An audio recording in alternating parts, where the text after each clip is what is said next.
Over the last week after the June jobs report, we saw the S&P only gain less than 1%. So if the July jobs report comes in less positive, do you see that having a direct impact on Wall Street that seems to move sometimes at the opposite direction of Main Street? Well, I think the concern with the last jobs report was that, yes, it was great, but it also suggested that Congress might be less likely to provide more fiscal stimulus.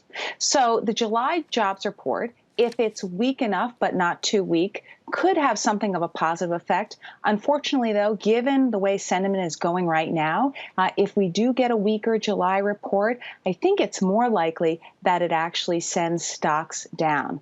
There is growing apprehension in the stock market about the rise in infections and what that means for slowing reopenings and, of course, economic activity. So COVID-19, a continuing concern on every sector of the economy. The question is, can stimulus fix it? I've read your notes. You seem to believe that more stimulus is needed. Would a $1,200 check for Americans making less than $75,000, would that give the economy a boost? Absolutely. We have a large portion of American households that don't have $400 in emergency savings. So $1,200 would make a big difference. And of course, for lower income families, every dollar is typically spent. So it's a much more powerful multiplier effect. Now, what would be ideal is, of course, to have those ongoing payments. In the UK, households are getting monthly payments. So ideally, $1,200 a month until this crisis is over would be very helpful. Are there any stocks in particular that you think would benefit from additional stimulus money? We're talking about the HEROES Act right here that the Senate's going to consider when it returns on July 20th. Are there any stocks that would directly benefit if those stimulus payments are made?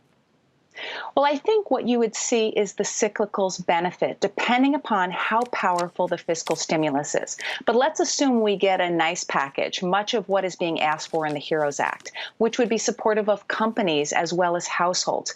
In that environment, it would be more likely that we see a V-shaped recovery, and that, of course, would be a positive for the more cyclical parts of the stock market. So I think they would all benefit. Think of consumer cyclicals in particular if we get household checks. And what part do you see the Fed playing in all this? Stimulus money is important, but obviously some of the Fed programs, they've also given some stimulus. How do you see that impacting Wall Street for the rest of the year? So my expectation is that what the Fed has done in terms of massive monetary policy stimulus is creating a put under the stock market. It's creating an upward bias. But that's all it's doing. And in this environment, we're likely to see significant volatility given our inability to control the pandemic in the United States, as well as volatility around the upcoming presidential election.